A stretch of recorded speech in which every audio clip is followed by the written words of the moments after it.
Sebelum saya akan mulai menyampaikan firman Tuhan, coba pikirkan beberapa langkah dulu ini, beberapa hal yang saya mau saudara pikirkan. Yang pertama adalah, apakah harapan saudara sekarang ini? What is your hope now? Apa harapan saudara? Di tengah-tengah sort of pandemi mau selesai, apa nggak selesai, kita nggak jelas. Apa harapan saudara? What is your hope? Oke, saya bertanya, jadi mohon dijawab 1 apa 2 3 orang. Tolong ya, saya bertanya. I'm not. Ini bukan retorika. Ini pertanyaan benar, pertanyaan. What is your hope? Kenapa pertanyaan ini penting? Sebab ternyata we can be caught in the situation that we don't have any hope at all. Bisa aja. Bisa aja kita terperangkap pada satu situasi yang kita ternyata tidak punya harapan sama sekali. Gak ada harapan kita. Nah, tentu kan saudara pasti sudah pernah dengar khotbah, pernah baca Alkitab. Sebab tinggal ketiga hal ini, yaitu iman, pengharapan, dan kasih. Dan yang terbesar dari semuanya adalah kasih. Oh, we talk much about love, we talk much about faith, but what about hope? Hope is important. Let's talk a bit about hope lah ya. Kita bahas hari ini tentang hope. Kok saya dari wajah-wajah sebenarnya tanpa pengharapan sama sekali. No hope, man. Hopeless. Ya, kita bisa jadi kayak begitu. Nah, orang kalau terbiasa hidup dalam kesusahan, dia tidak punya hope untuk senang, bisa jadi ya. Dia tidak punya hope untuk sesuatu. Dan orang ini manusia, kalau dia berpasrah kepada sesuatu tanpa dia mengerti, dia bisa tenggelam di dalamnya. Dia tidak pengen keluar di dalamnya. Let's talk a bit about hope ya. Kita bahas tentang hope. Hope sudah penting loh. Yuk kita baca Alkitab. Kita baca Alkitab terlebih dahulu, baru saya jelaskan hope pada saudara. Di dalam 1 Yohanes pasal 3. Ini sebenarnya khotbah istri saya, tapi ya saya ambil aja. Apa-apa nanti. Jadi 1 Yohanes 3 ayat 1 sampai, kita baca sampai ayat yang ke-6. Ya, tapi let's see. Is it coming there? Okay. 1 Yohanes pasalnya yang ketiga, kita baca ayat 1 sampai ayat yang ke-6. Tapi saya baca dulu pada saudara ayat 1 sampai 3 terlebih dahulu ya. Kita baca ayat tersebut, begini bunyinya. Lihatlah betapa besarnya kasih yang dikaruniakan Bapa kepada kita, sehingga kita disebut anak-anak Allah. Dan memang kita adalah anak-anak Allah. Karena itu dunia tidak mengenal kita, sebab dunia tidak mengenal Dia. Ayat yang kedua, saudara-saudara kekasih, sekarang kita adalah anak-anak Allah, tapi belum nyata apa keadaan kita kelak. Akan tetapi kita tahu bahwa apabila Kristus menyatakan dirinya, kita akan menjadi sama seperti Dia, sebab kita akan melihat Dia dalam keadaannya yang sebenarnya. Ayat yang ketiga, setiap orang yang menaruh pengharapan itu kepadanya menunjukkan diri sama seperti Dia yang adalah suci.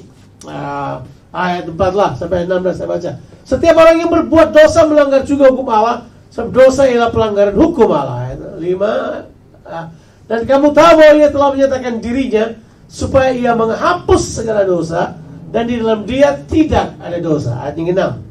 Karena itu setiap orang yang tetap berada di dalam Dia tidak berbuat dosa lagi.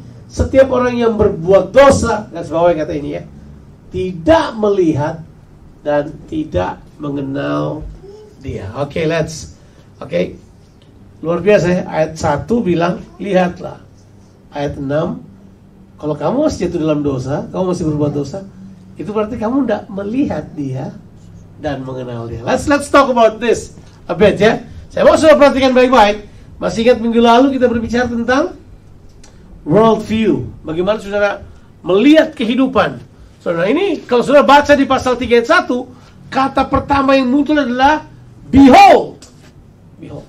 Lihatlah. Gitu ya. Ayat 1 bilang, lihatlah. Apa yang perlu kita lihat sih? Nah, ternyata begini. Penglihatan saudara akan menentukan harapan saudara. Oke, let's start with that. Penglihatan kita akan menentukan harapan kita. So what is hope? Hope itu dalam dalam bahasa Yunaninya memakai kata Elpis, bukan Elvis ya, Elpis. Elvis kayak istilah gitu. Nah ini Elpis. Elpis itu, kata dari Elpis itu sebenarnya artinya adalah ada 3 kata. Kalau saudara lihat definisinya, saya definisikan aja lah ya. Wong saya yang ngajar kok, jadi saya definisikan aja. Saudara kalau belajar sendiri, saudara akan dapat ada 3 kata yang tersangkut pada kata pengharapan ini, Elpis. Kata yang pertama adalah expectation. Definisi saya expectation. Apa itu expectation? Ya, expectation, ya, expectation itu adalah things that you want, things that you like to happen. Sesuatu yang kamu inginkan, sesuatu yang kamu mau terjadi padamu. Itu ekspektasi. Seperti ada essence menunggu di dalamnya. Saya nunggu, saya ekspektasi hari ini terjadi. Betul ya? Itu ekspektasi. Nah, kata yang kedua itu adalah ini, anticipation. Anticipation, tahu anticipation? Anticipation itu adalah after we see the situation, we now have something to do about it. Kita kemudian berpikir mengambil tindakan berhubungan dengan apa yang kita sudah lihat. Jadi ada antisipasi mengenai hal tersebut. Jadi pengharapan berisi ekspektasi, tapi juga adalah antisipasi. Tapi katanya juga begini, pengharapan juga berisi satu nilai yang luar biasa. Pengharapan juga berisi confidence, keyakinan penuh bahwa ini bakal terjadi. Jadi pengharapan itu menyangkut 3 hal tadi: anticipation, expectation, dan confidence. Sampai sini kita oke. Oke, saya lanjut sebentar lagi. Jadi pengharapan itu adalah aspek masa depan dari iman. Saya ulangi lagi. Jadi pengharapan itu adalah apa? Aspek masa depan dari iman, di mana itu tuh pengharapan tersebut menentukan sekali kehidupan kita saat ini. Ulang. Kayak sudah belum dapat. Oke. Jadi pengharapan itu adalah aspek masa depan dari iman, di mana pengharapan tersebut menentukan sekali tindakan kita atau sikap kita atau apa yang kita kerjakan saat ini. Berarti saya dapat katakan bahwa pengharapan saudara menentukan hidup saudara hari ini. Halo? Kalau kita di tengah-tengah COVID ini dan kita kehilangan pengharapan, itu berarti saudara tidak punya masa depan, sudah. Ya. Karena masa depan saudara bergantung pada harapan saudara. Ya. Makanya kita bilang, waktu Tuhan berkata kepada bangsa Israel, Yeremia 29 ayat yang ke-11 bilang apa? Ya ampun. Ya? Itu ayat terkenal. Apa? Bunyinya apa? Ayo. Apa? Rancanganku bukanlah rancangan kegagalan, kan? Tetapi rancangan memberi kamu apa? Damai sejahtera. Lihat. Coba lihat. Saya mau supaya saudara lihat ayat ini. Sebab kalau kamu kehilangan ini, that's it, man. Kamu nanti hidup di dunia sekarang tanpa arah. Dia bilang ini. Yeremia 29, Pak. Ayat 11. Oke. Sebab aku ini mengetahui rancangan-rancangan apa yang ada padaku mengenai kamu. Demikianlah apa? Firman Tuhan, yaitu rancangan damai sejahtera dan bukan rancangan kecelakaan, untuk memberikan kepadamu apa? Hari depan yang apa? Yaitu semua hari depan yang tanpa harapan itu nightmare namanya. Saya ulangi lagi. Semua hari depan yang tanpa harapan itu artinya adalah mimpi buruk. Kamu tidak akan temukan apa-apa di sana. Semua masa depan comes with hope. Kalau nggak ada hope ke masa depan, saudara akan hidup kayak apa? Saudara akan hidup seperti tidak ada harapan. Ya kan? Makanya orang kalau kehilangan pengharapan, gawat banget. Oke. Nah, di ayat-ayat yang kita baca tadi, saya mau kita lihat bagaimana pengharapan terjadi. Oke. Pengharapan yang Tuhan bawa dalam kehidupan kita, saya sudah jelaskan. Pengharapan kita itu datang di dalam Yesus. Di dalam kitab Ibrani pasal 9, saudara sendiri ayatnya, dibilang bahwa Yesus itu menjadi anchor of our hope. Tahu anchor ya? Dia menjadi jangkar bagi semua harapan kita. Tahu jangkar? Apa kegunaan jangkar? Oke. Jangkar itu adalah sesuatu yang dipasang di kapal di laut. Di kapal terbang tidak perlu pakai jangkar, ya tolong. Mobil juga tidak perlu pakai jangkar. Jadi jangkar itu sesuatu yang dipakai either untuk perahu atau untuk kapal, ship on the sea. Kenapa? Kalau jangkar dibuang waktu dia berhenti, berarti perahunya tidak akan pergi jauh dari jangkar itu. Nah, Yesus punya gambaran, atau penulis Ibrani punya gambaran begini. Kita itu punya jangkar adalah Yesus yang telah dilemparkan atau ditempatkan ke masa depan. Jadi kita punya arah kehidupan, tidak bakal kemana-mana. Loh, sudah Yesus jangkarnya. Jadi gimana Yesus pergi, kita bakal ngikut. Kira-kira bahasanya begitu. Jadi waktu dia bilang dia adalah jangkar yang ditaruh melewati semua tabir, itu dikatakan begini, bahwa dia telah dilemparkan ke masa depan. Jadi saya akan terikut ke masa depan karena pengharapan saya ada di situ. Amen. Ada 3 hal mengenai pengharapan yang saya mau saudara mengerti. Sudah lama saya tidak berkhotbah 3 hal ya. Hari ini kita mau pakai 3 hal lah. Oke, yang pertama adalah harapan saudara ini akan membangun identitas saudara. Karena kita bilang gini, behold the greatest love of God that has been bestowed to us. Ya, dia telah diberikan kepada kita yang menjadikan kita ini adalah anak-anak Allah. 3 kali dia ulang di ayat 1 dan ayat 2, kata anak-anak Allah diulangi. Oh, kita sudah jadi anak-anak Allah? Sudah. Kita sudah anak-anak Allah? Identitas kita adalah anak-anak Allah? Ya. Saya anak Allah, saudara anak Allah. Kalau muncul kata anak Allah di tengah-tengah kita, itu adalah kata jaminan, Pak. Itu adalah kata relation, Pak. Itu adalah kata yang mengandung warisan. Namanya anak. Jadi jaminan. Ya. Saya masih ingat anak pertama saya. Sudah kenal anak pertama saya? Namanya Jonathan Christian. Waktu dia baru lahir, dia belum kenal saya pasti. Dia baru lahir, dia baru dibawa pulang ke rumah. Saya masih ingat malam-malam ya, kita mesti gantian tuh kasih minum susu kan. Saya lihat dia masih tidur. Itu saya kemudian menangis karena saya bilang begini, oh ternyata Tuhan mengasihi kita seperti itu. So saya berkata dalam hati saya, kamu ndak akan lapar kalau ada saya. Saya tidak akan biarkan kamu pakai sepatu robek. Walaupun sekarang dia pakai sepatu robek, kita sudah tidak mau. Kamu tidak akan pakai sepatu robek. Kamu tidak akan, saya tidak akan biarkan kamu menderita. Jadi kemudian saya tahu itu jaminan. Kalau seorang menjadi anak itu jaminan. Tapi bukan cuma jaminan, relationship ada. Tapi bukan cuma relationship, warisan juga ada. Saya nggak tahu warisan apa yang kita mau tinggalkan buat dia nanti. Tapi jelas, paling tidak ada warisan iman lah buat mereka, ya kan?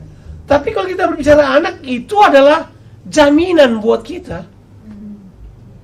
Nah, dibilang begini, sekarang harapannya gini, belum ketahuan kelihatannya. Kita kayaknya masih sama-sama aja. Karena di tengah-tengah dunia ini, mungkin kita nggak dikenal. Karena dunia juga nggak mengenal Tuhan. Tapi dia bilang begini, hey, ada hope buat kita. Kita yang adalah anak, satu saat akan masuk kepada fase berikutnya. Fase apa itu? Fase keserupaan. Makanya dibilang di ayat yang kedua. Kembali ke yang tadi, 1 Yohanes pasalnya yang ketiga, ayat yang kedua bilang apa buat kita? Coba kita lihat.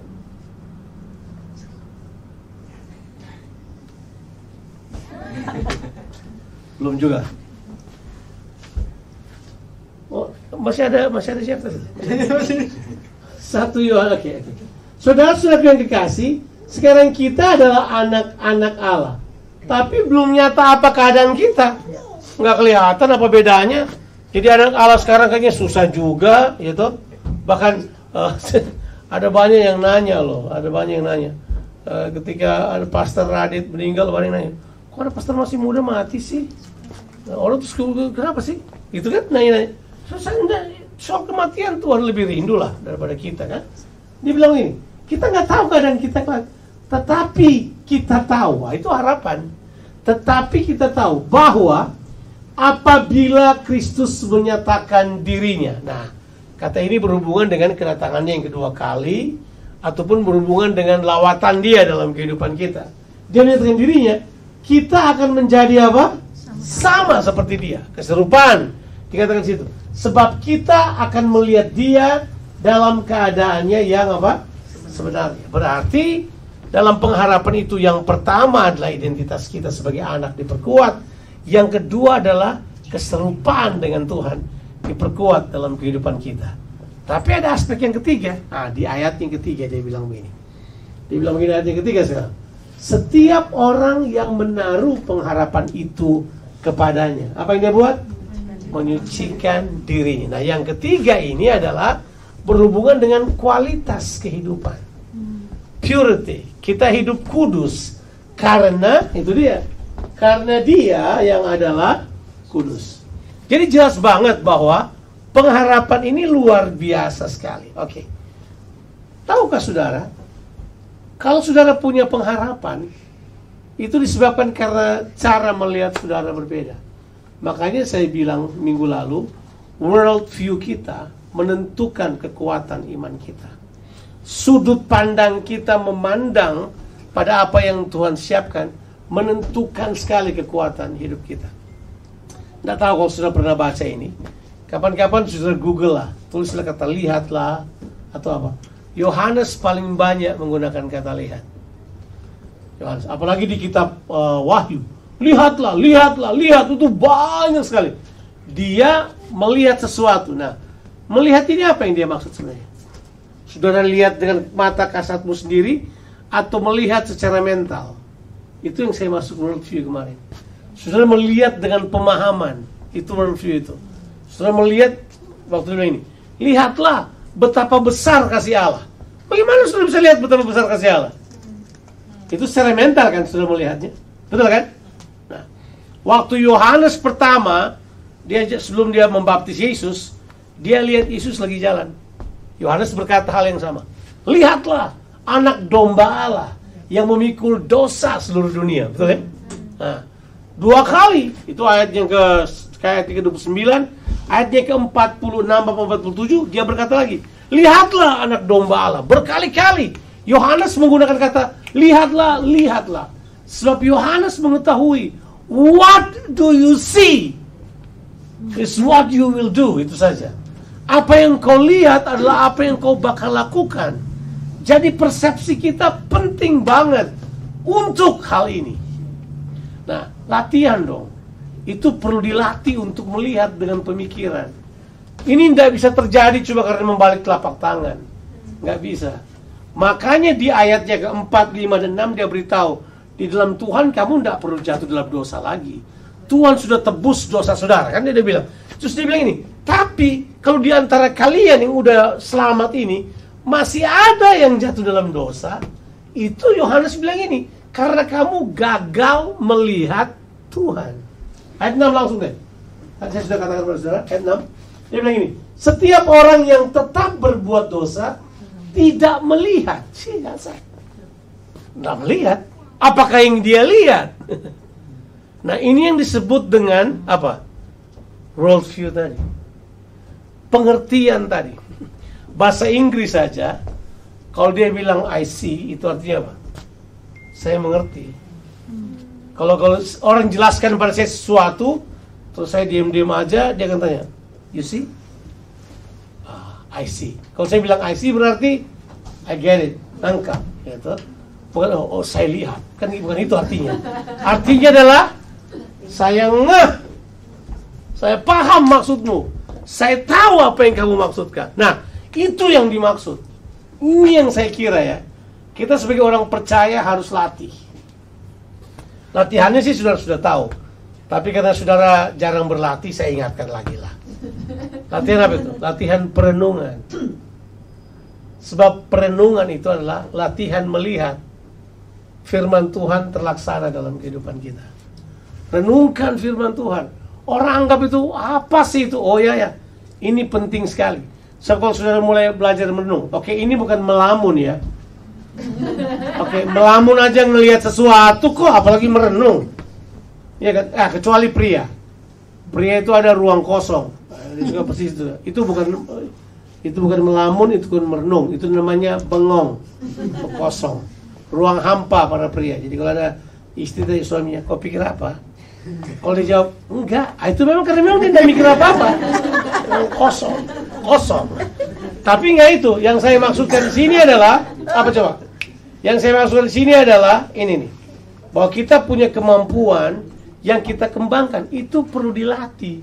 Sama, kalau kita punya itu terus-menerus, harapan kita bakal berbeda. Oke. Kalau kita duduk sama-sama, terus terjadi sesuatu yang susah, tergantung penglihatan saudara. Bagaimana ini? Kita nggak lihat ke depan kan? Tapi harapan akan membantu saudara melihatnya. Kita berangkat ke Perth, saya, istri saya. Oke, baru mendarat di Perth, kita baru dibawa makan, tiba-tiba keluar dari restoran, terdengar isu Perth lockdown. Saudara bayangin gitu, semua bingung. Tapi saya punya penglihatan, saya melihat sesuatu. Ini ketenangan tidak muncul dengan sendirinya. Siapa bilang ketenangan tidak muncul tiba-tiba? Saya jadi tenang cuma karena saya kutip Matius 6 ayat 33. Enggak. Ketenangan muncul karena saudara melihat sesuatu. Yang saya lihat adalah Tuhan memegang kendali. Makanya saya bilang buat istri saya, will be okay. Orang tanya, kita cuma tanya. Saya bilang buat saya siap-siap juga, bukan berarti dia siap-siap, but will be okay. Saya bilang buat dia, kalau camp gak jadi, kita langsung pulang sekarang. Tapi ditanya, campnya jadi, karena campnya dibuat di luar kota dan di luar Perth dan Peel. Itu dua tempat yang disebut sebagai red zone. Jadi kan di depan sana mereka telepon ke tempat campnya. Kita boleh camp nggak? Dia bilang, oh oke, datang aja. Yang penting kamu datang sebelum jam 12 malam, we'll be fine. Gembalanya lihat kita, gembala juga ternyata bingung, dia nggak tahu mau putusin apa. Cuma karena kita sudah datang, udah datang jauh-jauh. Akhirnya kita dibawa juga ke tempat camp. Sampai di tempat camp, mulailah orang camp. Tiba-tiba ada yang ngaku, kita berdua pergi berenang di tempat yang orang itu datang berenang juga. Lo pikir, coba saudara bayangkan, semua tegang. Itu berarti kita semua harus tes swab ini segera. Tiba-tiba diputuskan, oke, kamu berdua sekarang pulang tes. Mereka pulang tes di sana. Wah, bayangkan, di sekitar saya ada seorang laki-laki dan 4 perempuan. Saudara bisa bayangkan apa yang terjadi? Waduh, ini perempuan. Ya, mereka tunggu beritanya. Tiap ada berita muncul, ini tiap pagi. Jadi pokoknya hari Sabtu, Minggu, itu semua 2 hari itu. Saya tinggal tunggu aja berita. Oh, ini lockdown. Katanya mau ditambah jadi 2 minggu. Itu tambah panjang kan? Saya berkata, it will be okay. Saya bilang, makanya saya tidak campurin pembicaraan mereka. Tanya istri, kok kamu diam-diam aja? Enggak, saya melihat ke area yang lain. Saya tidak harus, coba bayangkan kalau saya ikut-ikutan. Jadi gimana? Bayangkan ini 4 ibu-ibu mendominasi pembicaraan kita. Katanya ini begini, dengar dari sini, dengar dari sana. Oh, pokoknya semuanya mendengar. Tapi tidak ada yang melihat. Itu benar kan? This is the problem. Semuanya mendengar, nggak ada yang melihat. Saya bilang buat dia, enggak, kita pulang. Apa yang harus itu buat? Mau tinggal apa enggak? Oh, pastor dari Rock di Perth ya, sudah kenal Pak Hansan. Dia udah bilang, aduh kita batalkan acaranya. Ya sudah, begitu dia batalkan acaranya, langsung saya putuskan. Oke, kamu udah batalkan acaranya, saya putuskan pulang. Langsung tukar tiket segera untuk pulang tanggal 26 malam ya. Kita putuskan pulang tanggal itu. Jadi, tanggal 26 itu berarti 25 malam. Ya, kita kemudian putuskan untuk pulang pada hari itu. Udah kita putusin. Saya sih tenang-tenang aja. Saya cuma tahu oke. Dan sampai pulang kita tidak perlu tidak perlu disuruh karantina. Nah, kita disuruh pulang aja tuh. Ya kita pulang aja, tanggal pulang. Nah, ada SMS masuk. Kamu ada nggak di daerah ini? Nggak ada satupun di situ yang kita datangi. Kita nggak perlu datang. Jadi nggak ada sama sekali. Jadi kemudian saya mulai belajar, oh iya, bahwa cara kita melihat sesuatu menentukan ketenangan juga. Iya kan? Daripada repot-repot, ya. Kita udah biasa loh, selama hampir 1 tahun, tiap hari Senin, kita berusaha mendengarkan apa kata Danny Andrew. Ya. Tapi kita kadang-kala mau mendengar, kita tidak punya penglihatan kepada apa yang Tuhan kerjakan untuk kita. Now, my challenge sekarang buat kita sekalian. Yuk, latihan melihat. Di mana kita melatih? Di sini. Apa namanya? Pengharapan. Dan pengharapan itulah yang membuat saudara jadi lebih dewasa.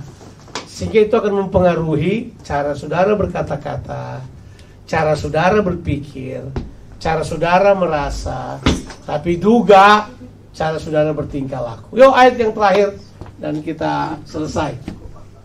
1 Korintus 13.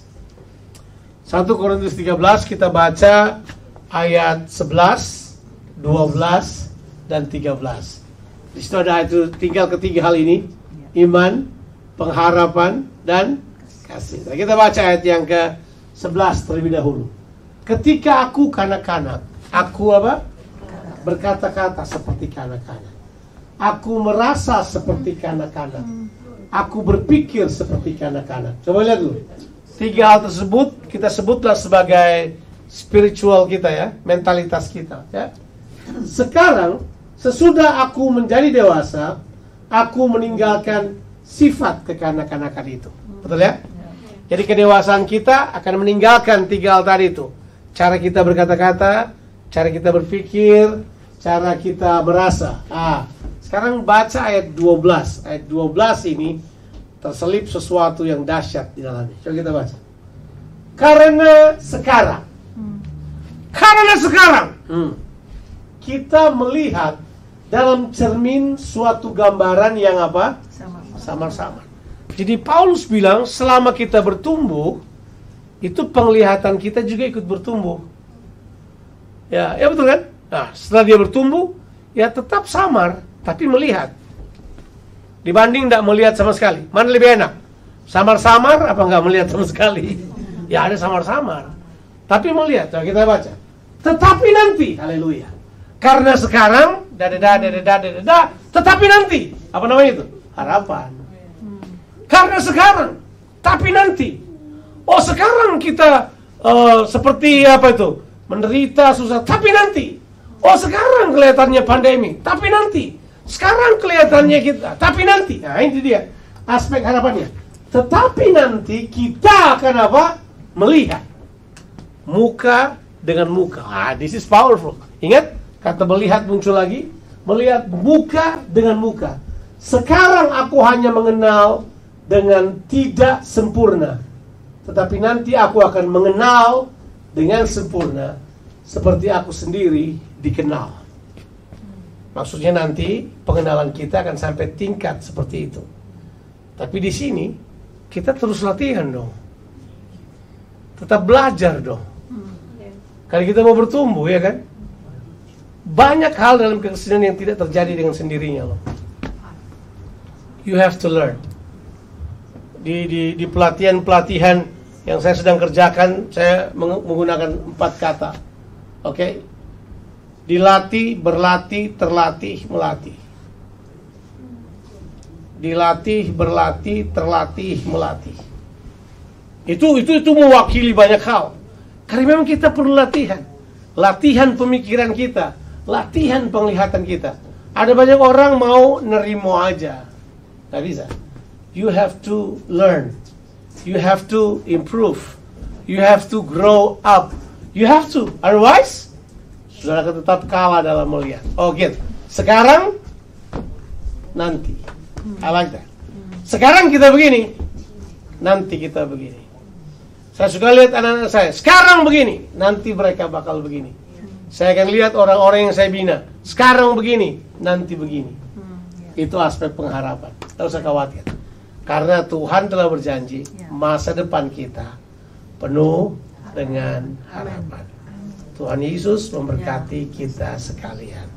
Amin. Amin. Amin. Yuk, kita berdoa. Ibu Ina berdoa. Thank you.